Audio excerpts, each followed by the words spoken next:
এক গ্রামে বাস করত একজন অভিশপ্ত ভিখারি। একটা সময় এই ভিখারির স্বামী, সংসার সবকিছুই ছিল। গ্রামের এক সাধু বাবার অভিশাপে ভিখারির সব শেষ হয়ে যায়। তারপর থেকে জীবনের তাগিদে বুড়ি ভিক্ষা করতে থাকে। বুড়িমা যে, অনেকদিন পর তোমাকে দেখলাম। আজকাল কি ভিক্ষা করা ছেড়ে দিয়েছো নাকি? আগে তো প্রায়ই আসতে। অনেক দিন ভিক্ষা করা হয়নি, ঘরে চাল ডাল ছিল, তাই আর কি বাড়ি বাড়ি গিয়ে ভিক্ষা করিনি। আজকেও ভিক্ষা করতে আসিনি। ও মা, এতদিন পরে এলে, কিছু নিয়ে যাও। না রে, আমি আজ এসেছি একটা খবর দিতে। কয়েকদিনের মধ্যে বিশাল ঝড় বৃষ্টি হতে পারে, তোরা সবাই সাবধানে থাকিস। আচ্ছা, সেই সাবধানে থাকবো। তুমি যা বলো তাই তো ঠিক হয়। বুড়িমা, একটা কথা বলবো? কি বলতে চাইছিস, বল। তোমার কথা শুনে মনে হয় না তুমি একজন ভিখারি। কি সুন্দর করে শিক্ষিত মানুষের মতো কথা বলো। একটা সময় আমার সব ছিল, স্বামী সন্তান নিয়ে আমি সুখে সংসার করতাম। এক সাধুর অভিশাপে আমি আজ ভিখিরি। সাধু তোমাকে অভিশাপ দিয়েছিল কেন গো? ওপরওয়ালা আমাকে বিশেষ ক্ষমতা দিয়েছিল। সেই ক্ষমতার জন্য আমি মানুষের ভবিষ্যৎ বলে দিতে পারতাম। আমার বিশেষ ক্ষমতা আছে এটা এক সাধু জেনে যায়। তারপর সেই সাধু কালো জাদু খাটিয়ে আমার স্বামী সন্তানকে মেরে ফেলে এবং আমার ক্ষমতাও নষ্ট করে দেয়। তারপর থেকে আমি ভিক্ষে করে খাই। সাধু অনেক খারাপ, তোমার সাথে খুবই অন্যায় হয়েছে বুড়িমা। সাধু নিজেকে সবচেয়ে ক্ষমতাশালী মনে করে, তাই অন্যের ক্ষমতা নষ্ট করে দেয়। তোমার কথা শুনে আমার অনেক খারাপ লাগছে গো। তোমার সাথে যে সাধু এমন করেছে তার শাস্তি একদিন নিশ্চয়ই হবে। তার শাস্তি আমি নিজ হাতে দিতে চাই। ওপরওয়ালা যেন আমাকে ততদিন বাঁচিয়ে রাখে।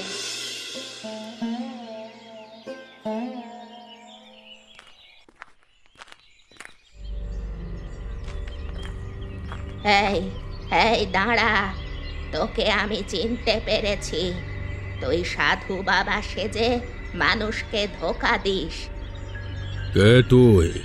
আমার সাথে এমন করে কথা বলবার সাহস তোকে কে দিয়েছে?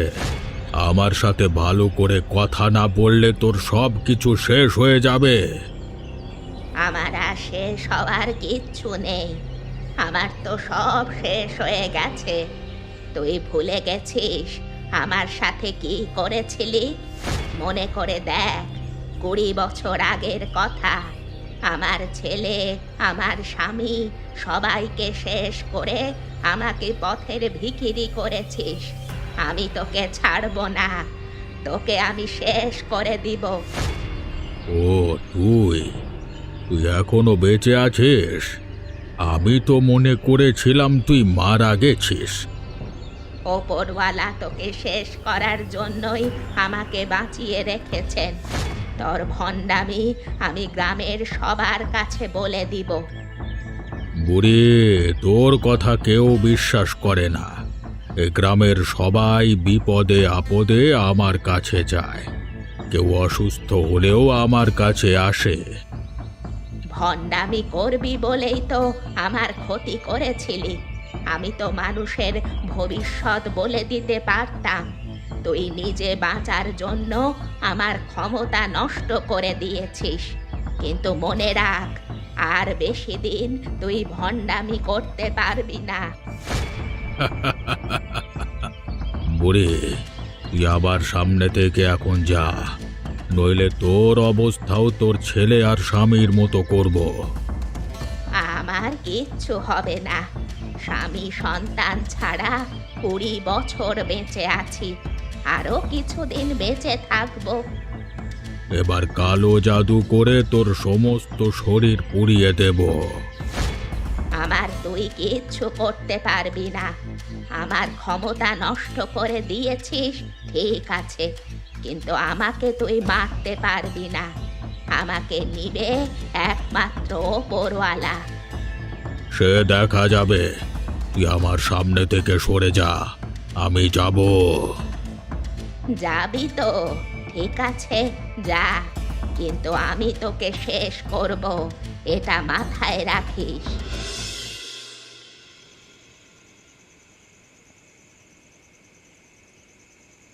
আমি একা একা খাচ্ছি।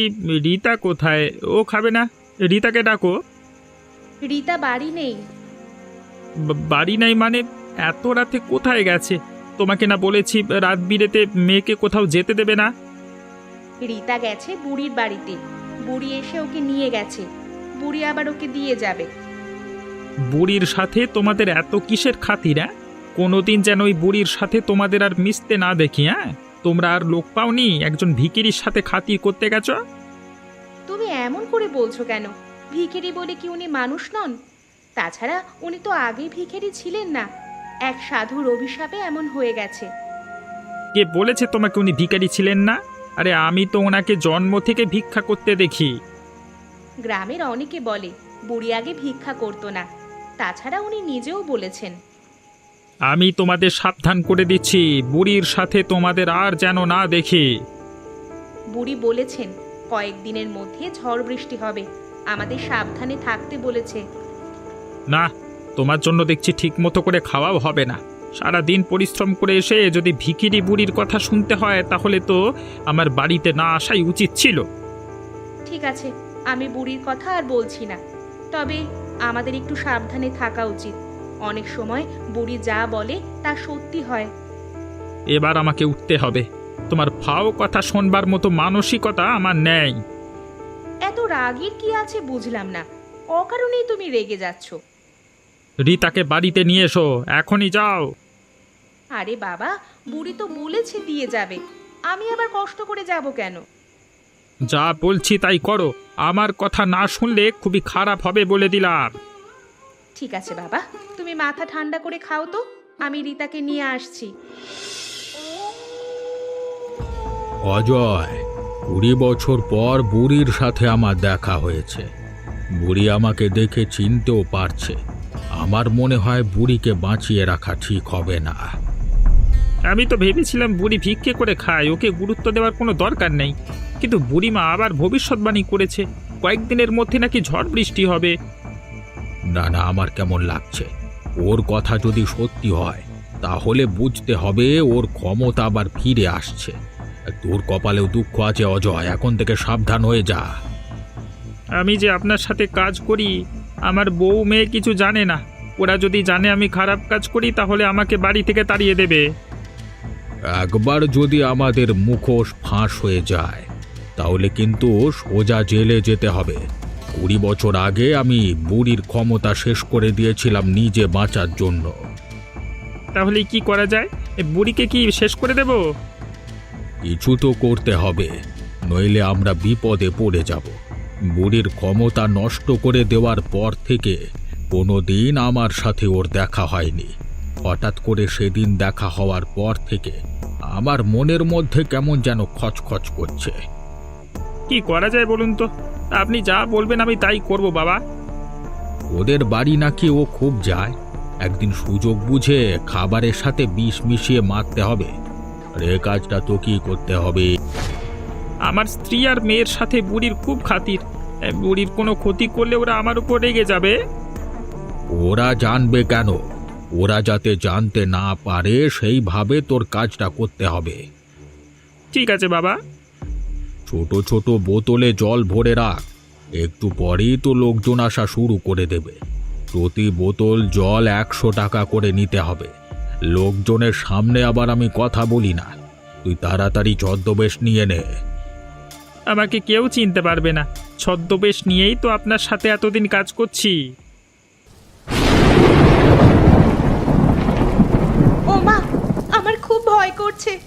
জন্মের পর থেকে কোনো দিন এত ঝড় বৃষ্টি হতে দেখিনি, মনে হচ্ছে ঘর উড়ে যাবে। তোর বাবাও বাড়িতে এলো না, কোথায় যে আছে কে জানে। তোর বাবার জন্য খুব চিন্তা হচ্ছে রে। বুড়ি ঠিকই বলেছিল মা, আমাদের সাবধান হওয়া উচিত ছিল। এখন যদি ঘরবাড়ি ভেঙে পড়ে তাহলে কি হবে মা? তোর বাবাকে আমি বারবার করে বলেছিলাম ঝড় বৃষ্টি হবে, কিন্তু কিছুতেই আমার কোনো কথার গুরুত্ব দিল না। এখন তো মনে হচ্ছে আমাদের আরো অনেক সাবধান হওয়া উচিত ছিল। মা, জানলার দিকে তাকিয়ে দেখো, জানলা ভেঙে জল আসছে, ঘরের ছাউনিও উড়ে যাবে মনে হচ্ছে। ও মা, চলো না কারোর বাড়ি গিয়ে আশ্রয় নিই। রমেশ কাকাদের তো পাকা বাড়ি, ওনাদের বাড়ি চলো। এখন কোথাও যাওয়া যাবে না, বাইরে বার হওয়ার মতো কোনো পরিস্থিতি নেই। বার হলেই গাছ ভেঙে মাথায় পড়তে পারে। এখানে থাকলে তো ঘর চাপা পড়ে মারা যাব। খাটের নিচে যেতে হবে, খাটের নিচে বসে থাকলে হয়তো বাঁচতে পারবো। আমরা না হয় খাটের নিচে গিয়ে এই যাত্রায় রক্ষা পেতে পারি, কিন্তু বাবার কি হবে মা? ঝড় বৃষ্টি কমে গেলে হ্যারিকে নিয়ে তোর বাবাকে খুঁজতে যাব। ঝড়ের যা বেগ, আজকে রাতে বেগ কমবে বলে তো মনে হচ্ছে না। বুড়ির কথায় গুরুত্ব দিলে আমাদের এই পরিণতি আজ হতো না। আমি তো ওনার কথা বিশ্বাস করেছিলাম। আমি একা বিশ্বাস করলে তো আর হবে না। সবাই যদি বিশ্বাস করতো তাহলে আগে থেকে আশ্রয় কেন্দ্র গিয়ে ওঠা যেত। ঝড় আরো জোরে হচ্ছে মা, বাইরে গাছ ভাঙার শব্দ শোনা যাচ্ছে। রীতা মা, এখানে বসে থাকলে বিপদ হবে, চল আমরা খাটের নিচে যাই। হ্যাঁ মা, চলো। এখানে বসে আছিস? তোকে যে আমি খুঁজতে যাচ্ছিলাম। সারা রাত এত ঝড় হলো, কিন্তু তুই বেঁচে আছিস দেখে আমার খারাপ লাগছে। তুই যদি মরে যেতিস তাহলে আমি শান্তি পেতাম। বুড়ি ভালো হবে না, কিন্তু এখানে কেন এসেছো? কেন এসেছি জানিস না? তোকে আর ভণ্ড সাধু বাবাকে খুঁজতে এসেছি। আমি তোকে ভালো মনে করতাম, কিন্তু আমার ভবিষ্যৎবাণী তা বলে না। আমি স্পষ্ট দেখতে পাচ্ছি তুইও ভণ্ড সাধু বাবার মতো খারাপ। তোর বউ আর মেয়ে তারা অনেক ভালো মানুষ, তা তুই এত খারাপ কেন? তুমি আমাকে ভয় দেখাতে এসেছো? হ্যাঁ, আমি তোমাকে একদম ভয় পাই না। তোমার মতো ভিখিরির কথা কেউ বিশ্বাসও করবে না। দেখলি তো, ঝড় বৃষ্টি হবে বলেছিলাম, আমার কথা সত্যি হলো তো। এখন থেকে সবাই আমার কথা বিশ্বাস করবে। আমি গ্রামের সবাইকে বলে দিব তোদের ভণ্ডামির কথা। সারা রাত আমি এখানে বসেছিলাম, ঝড় বৃষ্টির মধ্যে আমি অনেক কষ্টে বেঁচে গেছি। এখন আমি বাড়ি যাব। আমার বউ মেয়ে ঠিক আছে কিনা উপরওয়ালাই জানে। তোর বউ মেয়ের কিচ্ছু হবে না, কিন্তু তোর অবস্থা খারাপ হয়ে যাবে। এখনো সময় আছে, ভালো হয়ে যা, নইলে তোকে কেউ বাঁচাতে পারবে না। ভণ্ডামি করে টাকা রোজগার করা ছেড়ে দে। তোমাকে দেখছি বাঁচিয়ে রাখা যাবে না। তুমি বেঁচে থাকলে আমার ক্ষতি হবে। আমার ক্ষতি করার আগে তোর সর্বনাশ হবে। সাধু বাবা নিজেই তোর সর্বনাশ করে দিবে। তুমি মিথ্যে বলছো, তোমার কথা আমি বিশ্বাস করি না।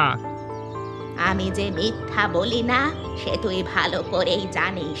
এখন বল, ভণ্ড সাধু কোথায় আছে? আমি কিছু জানি না। ঝড়ের কবলে পড়ে সাধু বাবা বেঁচে আছে কিনা কিছু বলতে পারবো না। সাধু বাবা কোথায় আছে আমাকে বলবি না তো? ঠিক আছে, আমি খুঁজে নিব।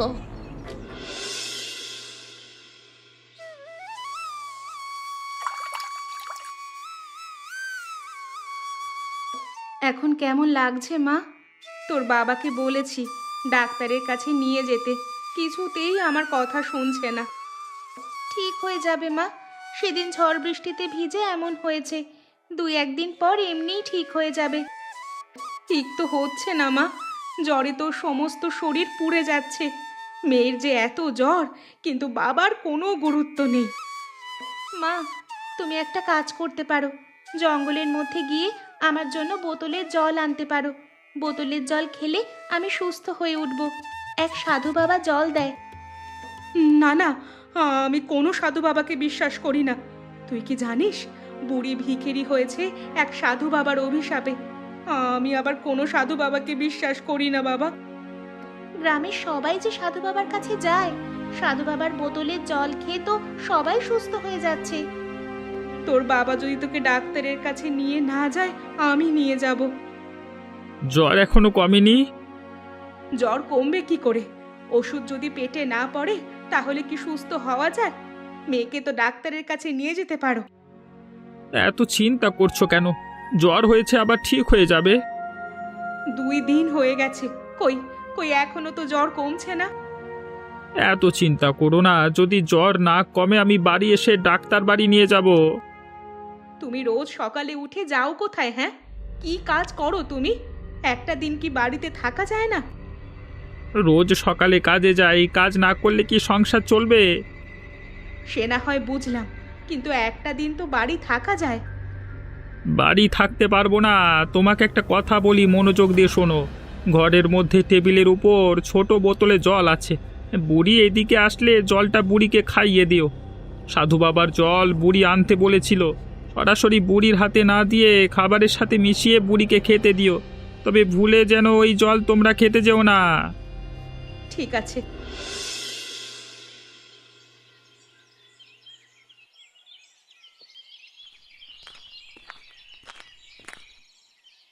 কে বাছা তুই? এখানে কেন এসেছিস? তোর কি সমস্যা? আমি সকল ধরনের সমস্যার সমাধান করে দিতে পারি। বাবা, আমার নাম রাহুল। আমি বড় বিপদে পড়ে আপনার কাছে এসেছি। একমাত্র আপনি আমাকে বাঁচাতে পারেন। বলবি তো কি হয়েছে, না বললে সমাধান করব কি করে? বাবা, আমি বিয়ে করেছি 5 বছর হলো, কিন্তু এখনো কোনো ছেলেমেয়ের মুখ দেখতে পেলাম না। ওপরওয়ালা হয়তো আমাকে বাবা ডাক শোনবার অনুমতি দেবে না। তুই একদম চিন্তা করিস না। আমি স্পষ্ট দেখতে পাচ্ছি তোর পুত্র সন্তান হবে। তোর যে রাজ কপাল। বাবা, আমার স্ত্রীকে অনেক ডাক্তার কবিরাজ দেখিয়েছি, কিন্তু তাদের ঔষধে কোনো কাজ হয়নি। একমাত্র আপনার ওষুধে কাজ হবে এই বিশ্বাস নিয়ে আপনার কাছে এসেছি। তুই খুব ভালো কাজ করেছিস। আমি তোকে এমন ঔষধ দেব, একবার খেলেই তোর স্ত্রী সন্তান ধারণ করতে পারবে। আমাকে ওষুধ দিন বাবা, আমি আজকে আমার স্ত্রীকে আপনার দেওয়া ওষুধ খাইয়ে দেব। এত তাড়াহুড়ো করলে তো হবে না। আমি যে ওষুধ দেব সেটা এখন থেকে 1 মাস পর, ঠিক আজকের দিনে তোর বউকে খাইয়ে দিতে হবে। ঠিক আছে বাবা, আপনি যা বলবেন তাই হবে। আপনি আমাকে ওষুধ দিন। এই নে বোতলের জল। এই জল 1 মাস পরে আজকের দিনে সকালে বাসি পেটে আর রাতে ঘুমানোর আগে একবার খেতে হবে। দেখবি এই ওষুধ খাওয়ার 3 মাস পরে তোর স্ত্রী সন্তান ধারণ করবে। যাক, তাহলে আমি অবশেষে বাবা হতে পারবো। সবই আপনার দয়া বাবা। এই ওষুধের জন্য আমাকে 3000 টাকা দিতে হবে। বাবা, আমার কাছে যে এত টাকা নেই, আমি খুব গরিব বাবা। তোর কাছে কত টাকা আছে? বাবা, আমার কাছে মাত্র 500 টাকা আছে। ঠিক আছে, তাহলে আমাকে 500 টাকাই দে। এই নিন বাবা, 500 টাকা। মা, মা, আমার আবার জ্বর জ্বর আসছে। মনে হয় আমার কোনো কঠিন রোগ হয়েছে মা। এইসব কথা একদম মুখে আনবি না মা, সব ঠিক হয়ে যাবে। 2 দিন তো ভালোই ছিলাম, কিন্তু হঠাৎ আজ আবার জ্বর জ্বর লাগছে। তোর বাবা আসুক, আজকেই তোকে বড় কোনো ডাক্তারের কাছে নিয়ে যাব। ডাক্তার ছাড়া কি রোগ সারে নাকি? তোর বাবাকে কিছু বললে তো একদম গুরুত্ব দেয় না। বাবার দোষ দিয়ে কি আর হবে মা? বাবা তো কাজে যায়, সময় পেলে ঠিকই আমাকে ডাক্তারের কাছে নিয়ে যেত। থাক, তোকে আর তোর বাবার হয়ে কথা বলতে হবে না। ঠিক আছে, বলছি না। আচ্ছা মা, বুড়ি অনেক দিন আমাদের বাড়িতে আসেনি। বুড়ির কিছু হয়নি তো? কিছু হয়নি মনে হয়। মাঝে মাঝে এমন উধাও হয়ে যায়, আবার যখন আসা শুরু করবে তখন রোজ আসতে থাকবে। বাবা বুড়ির জন্য 1 বোতল জল এনেছিল না, আমি ওই জল খেয়ে নি। বলা যায় না, বোতলের জল খেয়ে আমার শরীর ভালো হয়ে যেতে পারে। বুড়ির জল তুই কেন খাবি? বুড়ি আসলে তখন আমি বুড়িকে কি দিব? বাবা আবার বুড়ির জন্য বোতলের জল এনে দিবে। এই জল আমি খাবো, খেলে ক্ষতি তো হবে না। কিন্তু আমি তোকে এই জল খেতে দিতে চাইছি না মা। তোর বাবা বারবার বলেছিল আমরা যেন ভুলেও এই জল মুখে না দিই। বাবা এমনই বলেছিল। ও মা, তুমি যাও না, বোতলটা নিয়ে এসো। তুই আরেকবার ভেবে দেখ মা। আমি অনেক ভেবেই সিদ্ধান্ত নিয়েছি, তুমি নিয়ে আসো। আমার কেমন যেন লাগছে রে মা। দেখবি এই জল খাওয়ার পর আমি একদম সুস্থ হয়ে উঠব। ঠিক আছে, আমি নিয়ে আসছি।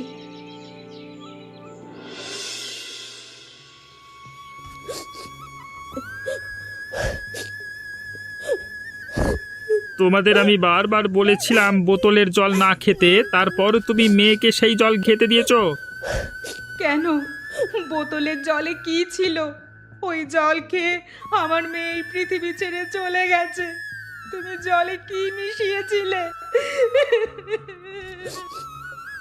ওই জলে বিষ ছিল, আমি আগেই বুঝতে পেরেছিলাম। এই জন্যই তোদের বাড়ি আসা বন্ধ করে দিয়েছি। এখন মনে হচ্ছে আমার আসা উচিত ছিল। আমি আসলে মেয়েটা তো বেঁচে থাকতো। বুড়ি মা গো, তুমি তো আগে থেকে অনেক কিছু বুঝতে পারো, তাহলে আমাদের বাড়ি এসে কেন সতর্ক করলে না? আমি এখন কি নিয়ে বাঁচবো? আমার একমাত্র মেয়েকে হারালাম। এই জন্য দায়ী তোর স্বামী। ভণ্ড সাধু বাবার সাথে লোক ঠকানো কাজ করে টাকা আয় করে। 20 বছর আগে ভণ্ড সাধু বাবার মুখোশ আমি খুলে দিতে চেয়েছিলাম, কিন্তু তার আগেই আমার স্বামী সন্তানকে সাধু বাবা শেষ করে দেয়। তারপর আমাকে অভিশাপ দেয়। এরপর থেকে আমি ভিক্ষা করে খাই। তোমাকে তোমাকে আমি কোনোদিন ক্ষমা করব না। তুমি নিজের মেয়েকে খুন করেছো। ওগো, তুমি আমাকে ক্ষমা করে দাও। আমি আর কোনো দিন ভণ্ড সাধু বাবার সাথে কাজ করব না। আমি ভালো হয়ে যাব। তোমার পাপের শাস্তি আমার মেয়ের ওপর দিয়ে গেছে। এখন ভালো হয়ে কি হবে? হ্যাঁ, যার জন্য ভালো হওয়ার দরকার ছিল সে তো আর নেই। এ আমি কি করলাম? এ ওপরওয়ালা, তুমি আমাকে কেমন শাস্তি দিলে? এখন আমি কাকে নিয়ে বাঁচবো ওপরওয়ালা? তুমি তুমি আমার চোখের সামনে থেকে চলে যাও। আমি তোমার মুখ দেখতে চাই না। ভণ্ড সাধু বাবার ব্যবস্থা এবার করতে হবে। গ্রামের সহজ সরল মানুষদের ঠকিয়ে লক্ষ লক্ষ টাকার মালিক হয়ে গেছে ও। ওর ভণ্ডামি শেষ করতে না পারলে এই গ্রামের আরো মানুষের ক্ষতি হবে। বুড়িমা, বুড়িমা, তোমার তো অনেক ক্ষমতা আছে। তোমার ক্ষমতা দিয়ে তুমি সাধু বাবাকে শেষ করে দাও। শয়তানটা যে আমার সব ক্ষমতা নষ্ট করে দিয়েছে। কাউকে কিচ্ছু করতে হবে না, আমি নিজের হাতে সাধু বাবাকে খুন করব। তুই যে একেবারে চুপ করে গেছিস, একটা কথা বল। এইভাবে চুপ থাকলে যে শেষ হয়ে যাবি। আমার কথা চিন্তা করে দেখ, 20 বছর আগে স্বামী সন্তানকে হারিয়েছিলাম, তারপরও তো বেঁচে আছি। তোকে যে শক্ত হতে হবে। এ গ্রামের অভিশপ্ত ভিখারি কি আপনি? হ্যাঁ বাবা, আমি। পুলিশ বাবা, তুমি এখানে কেন? আমার কাছে কি তোমার কোনো দরকার আছে? আপনার বাড়ি আমি গেছিলাম, কিন্তু একজন বলল আপনি এখানে, তাই এখানে আসলাম। আমার কাছে তোমার কি দরকার বাবা? ভণ্ড সাধু বাবার বিষয়ে আপনি কিছু জানেন? আমি জঙ্গলে ওনার আস্তানায় গেছিলাম, কিন্তু উনি ওই জায়গা থেকে পালিয়েছে। এই ভণ্ড সাধু অনেক বছর থেকে লোক ঠকানোর কাজ করে। আমি সব বুঝতে পেরেছিলাম, তাই এই লোকটা আমার পরিবারকে শেষ করে আমাকে ভিখিরি করে দিয়েছে। আপনি নাকি অনেক কিছু বলে দিতে পারেন, তাহলে উনি কোথায় আছে সেটা কি বলতে পারেন? আমার ক্ষমতা তেমন কাজ করে না। সব ওই ভণ্ড লোকটা কালো জাদু করে নষ্ট করে দিয়েছে। তবে এটা বলতে পারি, শহরে কোনো বড় দালানে লোকটা থাকে। লোক ঠকিয়ে অনেক টাকার মালিক হয়ে গেছে। আচ্ছা, অজয়বাবু কি বাড়িতে আছে? ওনাকে একটু ডেকে দিতে পারবেন? ওনার মেয়ে মারা যাওয়ার পর থেকে আর কোনো খোঁজ নেই। কোথায় আছে আমরা কেউ জানি না। ওনার স্ত্রীও একেবারে চুপ হয়ে গেছে।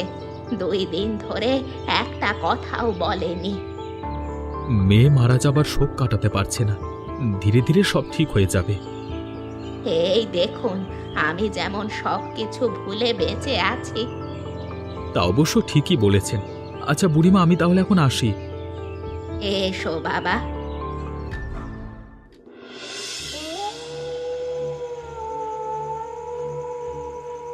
আমাকে বন্দি করে রেখেছেন কেন?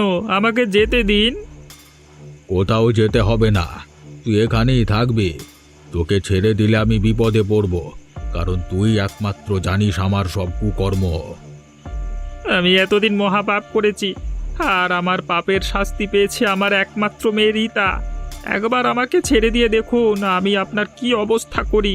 শয়তান সাধু, আপনাকে আর লোক ঠকানোর কাজ করতে দেব না। আমার কি মাথা খারাপ হয়ে গেছে নাকি যে তোকে ছেড়ে দেব? আরে বুড়ির স্বামী আর ছেলেকে যেমন কালো জাদু করে শেষ করে দিয়েছিলাম, তোকেও কালো জাদু করে শেষ করে দেব। আপনি আর পাপ করবেন না। পাপের শাস্তি অনেক কঠিন। আপনার শাস্তির দিন খুব কাছাকাছি চলে এসেছে। আমাকে কেউ শাস্তি দিতে পারবে না। আমার বউ বাচ্চা সব দেশের বাইরে আছে। আমিও 2-1 দিনের মধ্যে চলে যাব, আর তুই এই জায়গায় পুড়ে মারা যাবি। আমি আর মৃত্যুর ভয় পাই না। একমাত্র মেয়েকে হারিয়েছি, বউও আর কোনো দিন আমার মুখ দেখবে না। তবে মরবার আগে আপনার পতন দেখতে পারলে ভালো লাগতো। 20 বছর আগে বুড়ি আমার ক্ষতি করতে চেয়েছিল। বুড়িকে আমি তিলে তিলে শেষ করে দিয়েছি। যে আমার পেছনে লাগতে যাবে তার অবস্থাও এমন করুণ হবে। আমাকে মারতে চাইলে এখনই মেরে দিন, বাঁচিয়ে রাখবার কোনো দরকার নেই। আমার আবার মানুষকে যন্ত্রণা দিয়ে মারতে ভালো লাগে। সহজে তোকে মারতে চাই না রে। তোকে আজকে একটা সত্যি কথা বলি, আমি আমার নিজের দাদা বৌদিকে যন্ত্রণা দিয়ে শেষ করে দিয়েছি। এই যে বাড়িটা দেখছিস না, এ বাড়িটা আমার দাদার বাড়ি। আমার পথে যে বাধা হয়ে দাঁড়ায় তাকে আমি শেষ করে দিই। আপনি মনে করেছেন এভাবে সারা জীবন কাটিয়ে দেবেন, কিন্তু আজকে আমি বলে রাখছি আপনার দিন শেষ হতে চলেছে। আমার কিচ্ছু হবে না। বুড়িমা, আমি এই বাড়িতে আর থাকতে চাই না। এখানে থাকলে আমি আমার মেয়েটাকে ভুলতে পারবো না।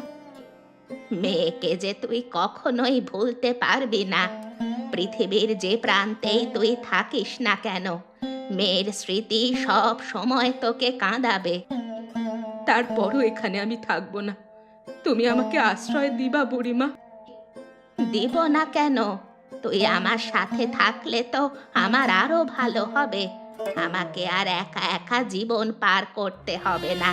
কিন্তু আমি একটা কথা ভাবছি। কি কথা ভাবছো বুড়িমা? অজয় বাবাজি বাড়ি আসলে তোকে তো পাবে না। আমি আর ওনার সাথে থাকতে চাই না। কোনো পাপীর সাথে আমি আর থাকবো না। অজয় তার নিজের ভুল বুঝতে পেরেছে, তুই ওকে ক্ষমা করে দে। বুড়িমা, আমি ওনাকে কখনো ক্ষমা করতে পারবো না। ও সারা জীবন আমাকে আর আমার মেয়েকে ঠকিয়েছে। আমার সাথে কোনো দিন ভালো ব্যবহার করতো না। তারপরও মেয়েটার মুখ চেয়ে ওর সাথে সংসার করে গেছি। মেয়েই যখন আর বেঁচে নেই, তখন ওর সাথে আমি আর কোনোভাবেই থাকতে চাই না বুড়িমা। তুমি তুমি আর ওর হয়ে কথা বলো না। ঠিক আছে, আমি আর ওর হয়ে কোনো কথা বলবো না। তুই আমার সাথে যেতে চাইছিস যখন, চল সব কিছু গুছিয়ে নে। বুড়িমা, তুমি যদি মন থেকে না চাও তাহলে আমি তোমার সাথে যাব না। সত্যি বলতে আমার যাওয়ার কোনো জায়গা নেই তো, তাই তোমার কাছে আশ্রয় চাইছি। যাওয়ার জায়গা থাকলে আমি সেখানেই যেতাম। দূর পাগলা, কি যে বলিস না তুই। আমার সাথে তুই গেলে তো আমার আরো ভালো লাগবে। আমার আর একা একা থাকতে হবে না। কিন্তু বুড়িমা, ভণ্ড সাধু বাবার তো কিচ্ছু হলো না। হবে হবে, ওর দিন শেষ হতে চলেছে। আমি স্পষ্ট বুঝতে পারছি কিছুদিনের মধ্যেই ওর পরিণতি খুব করুণ হবে। তুমি যখন বলছো তাহলে নিশ্চিত কিছু একটা হবে। আচ্ছা বুড়ি, তাহলে আমি গুছিয়ে নিই। তাড়াতাড়ি কর। আমার শরীরে কেরোসিন তেল লাগছে কেন? কেন ঢালছি বুঝতে পারছিস না?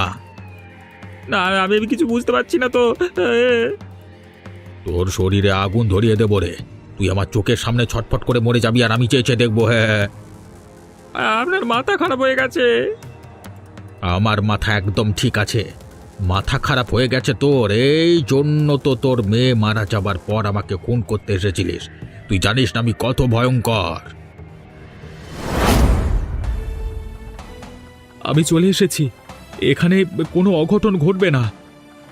একি একি তুই তুই না আমার কাছে ওষুধ নিতে গিয়েছিলিস, এখন আবার পুলিশের পোশাক পরে কেন? আমি পুলিশ অফিসার রাহুল। শয়তান, তোর কাছে আমি ছদ্মবেশ নিয়ে গেছিলাম যাতে তোর কুকর্ম নিজের চোখে দেখতে পারি।